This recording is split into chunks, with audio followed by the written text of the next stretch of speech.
안녕하십니까.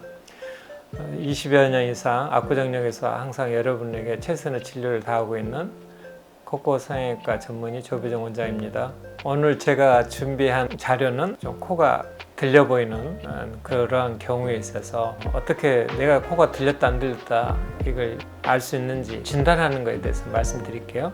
이제 상대방이 너 코가 들렸어 뭐 그러면 내가 들린 거겠지만 내 자신이 코가 들렸다 안 들렸다를 참 이렇게 찾기가 힘든 경우가 있어요. 특히나 입이 이렇게 돌출돼 있으면은 이 각이, 입이 돌출된 이 각이 좁아져요. 입이 돌출돼 있으니 그래서 코가 들려도 들려 보이지 않게 보이는 거거든요. 이런 경우가 되게 내가 코가 들렸어도 나는 안 들렸는데 이렇게 보이는 경우가 있고, 콧구멍이 조금 내가 거울을 봤을 때 이렇게 꼭 내가 든 것처럼 이렇게 보이고 상대방보다 내가 좀 많이 들었다 그러면은 그건 좀 들린 경향이나 들린성, 그러니까 듣창구성이라 그래요. 들린성, 들린 경향 이런 것에 해당되기 때문에 내가 조금 코가 좀 들려 보인다 이렇게 생각을 하셔야 합니다.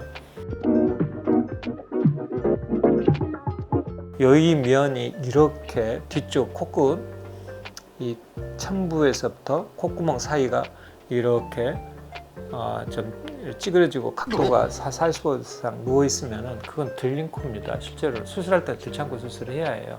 이때가 제일 이제 오시는 분이 제일 혼란스러워하고 뭐야 나는 들리지 않았는데 하고 의사의 말에 약간의 거부감을 보일 때가 있답니다. 이제 이런 경우에 실리콘을 수술하면은 당연히 코가 들려요.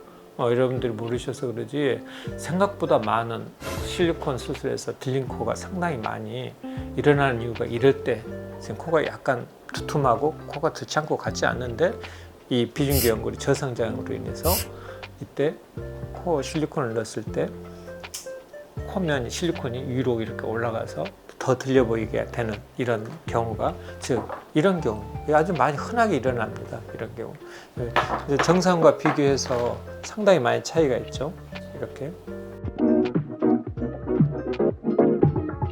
수술에 따른 코 뚫림을 이제 어떻게 할 것이냐 이제 이런 건데, 사실 조금 전에 비중격이 부러졌을 때 지금 비중격 뗐잖아요. 그럼 구축이 생기면서 뒤로 함몰돼서 들린 코가 생기거든요. 그래서 이제 그와 마찬가지겠지만, 그래서 수술에 실리콘을 넣었을 때 구축이 생기거든요. 캡슐막이. 캡슐막 지난번에도 보여드렸는데 캡슐막 한번 떼가 한번 볼 수 있을까요? 이제 다른 수술적인 요인에서 코가 들리는 경우를 한번 찾아볼게요. 코가 이제 실리콘을 넣었을 때 코가 들린다는 거 혹시 거기에 대해서 좀 잘 이해가 안 되시죠? 자, 이거 보세요. 색깔이 좀 시커멓죠? 밑에는 실리콘이에요. L자 실리콘인데요. 보이나요? 보이죠? L자. 이게 막이 둘러싸여 있죠? 이게 실리콘 막이 인체가 둘러싸서 형성되는 거예요. 여기도 실리콘 막. 이제 염증이 생긴 실리콘 이런 상황도 있을 수 있고요. 두툼해요. 실리콘이. 이렇게 지금 약간 분리되어 있네요. 약간 하얗죠? 최근에 실리콘 제거하고 캡슐막 제거한 거예요. 이렇게 위쪽은 실리콘이 그대로 있고 L자네요. 그다음에 아래쪽은 실리콘 캡슐 좀 찢어졌죠. 제가 캡슐막을 왜 보여주냐면 캡슐이 구축을 일으켜요. 그래서 코가 들리게 해요. 실리콘이 들어가면은 실리콘이 휘어요. 구부러져요. 그래서 C자로 이렇게 휘기도 하고, 캡슐에 의해서 갇혀 있는 거예요. 실리콘은 항상 말씀드리지만 실리콘은 절대 유착 부착되어 있지 않아요. 그래서 자기 혼자 스스로 이동해요. 조금씩. 그래서 이제 그러한 실리콘에 의해서 구축이 생기니까 실리콘이 나쁘다는 거 아니에요.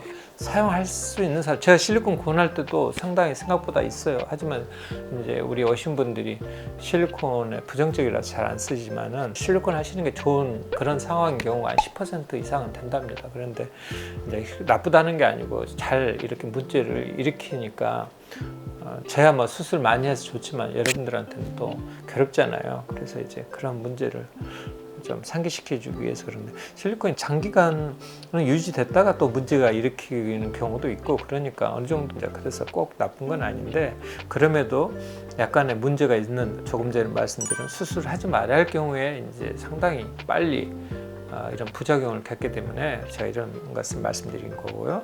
자, 다른 요인은 이게 이제 실이에요. 파란색 실이죠.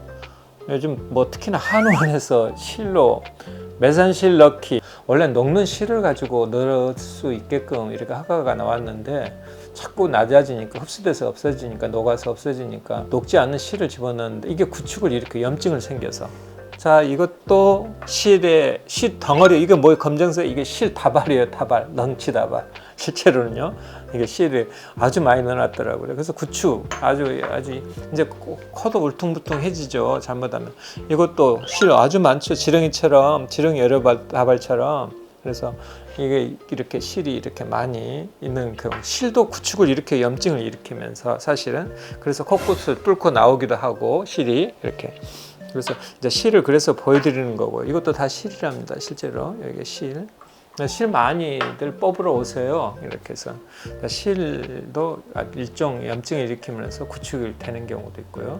이제 이런 문제로 인해서 코가 들린다는 걸 조금 여러분들이 이해하시면 좋겠습니다. 그리고 이제 피부가 얇은 사람이 타이트하고 얇은 사람 구축이 잘 와요. 생각보다. 그래서 그런 경우도 코가 들릴 수 있다는 것을 참고로 말씀드리고 아주 강한 피부를 가지고 있는 사람은 실리콘 노 절대 사용하면 안 되고요. 코끝 성형은 무조건 해야 합니다. 아주 심각한 일이 일어나거든요.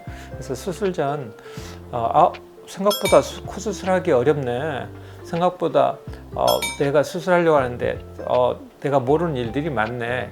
이런 것을 조금 알고 계시면 좋겠죠. 길어요. 수술 이렇게 설명하다면은 여튼 저희 이야기를 들어주셔서 고맙고요. 궁금한 점이 있으면은 또 이렇게 저한테 질문이나 또는 찾아오셔서 상담을 받으시면 좋겠습니다. 제가 준비한 자료는 여기까지입니다. 고맙습니다. 들어주셔서 코끝 성형외과 전문의 조배정 원장입니다.